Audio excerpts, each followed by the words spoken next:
Ja, letošnji 11. festival slovenskega filma bo recimo od prejšnjih festivalov morda izstopal najbolj po tem, da je res izjemno veliko število filmov. Bilo tako prijavljenih, kot potem naknadno tudi uvrščenih v tekmovalni program. Recimo jasno, številka 16 celovečernih filmov je za slovenska razmera gotovo impozantna.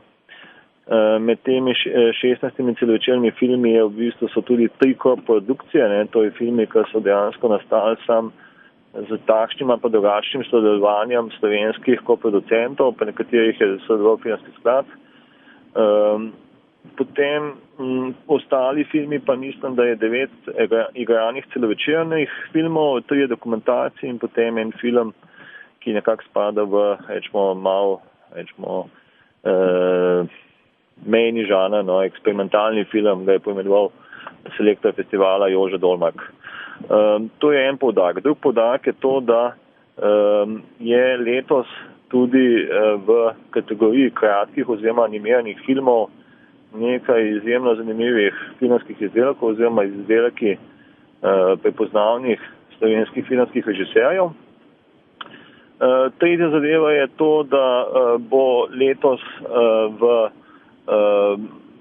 preglednem programu, ki je pač v spremljevalni dvorani Vitorija, bodo te projekcije v bistvu brezplačne.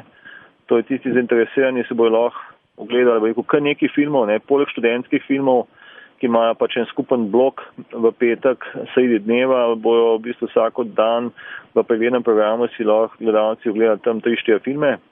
Nekateri med temi filmi v bistvu so zelo kvalitetni, ampak jasno, selektor je mogel nekje potegniti mejo, tako da v bistvu, če se filmi nahajajo v preglednem oziroma spremljevalnem programu, to ne pomeni, da so pač to filmi, ki niso vredni ogleda.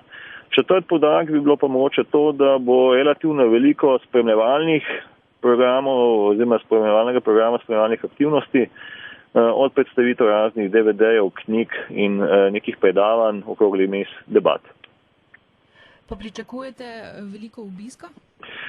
Ja, mi se s tem niti ne obremenjujemo kaj dost, ker to ni dejansko festival, ki mu je osnovni namen obisk. To je na nek način informativni oziroma pregledni, jasno tudi tekmovalni festival, ki se ga v prvi vrsti udeležuje strokovna filmska publika.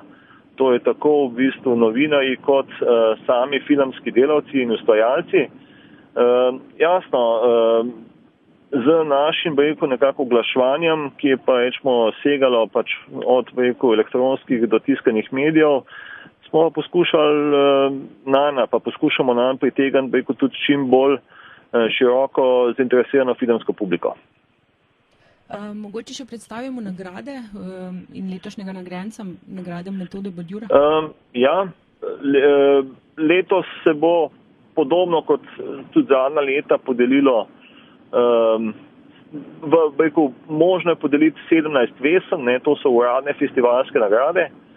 Žirija določene izmed njih mora podeliti, ostale pa po preudarku. Poleg tega pa še kar nekaj drugih nagrad, recimo Kodak oziroma Svet filma podeljujeta nagrado za najboljši študentski film oziroma najboljšo fotografijo. Potem Stopovi nagradi za najboljšega igralca in najboljšo igralko. Potem je nagrada občinstva in nagrada Združenja slovenskih filmskih kritikov. Kar se tiče pa letošnjega Badjurovega nagrajenca, to je pa letošnji nagrajenec je Milan Ljubič. To je dolgoletni filmski ustvarjalec, režiser, producent, pedagog, publicist in jasno, njegovo nagrado bomo pač podelili že na sami otvoritvi v sredo. Bomo pa tudi obeležili nagrado njegovo z ogledom enega njegovih kratkih filmov iz že pač pred nekaj desetletij.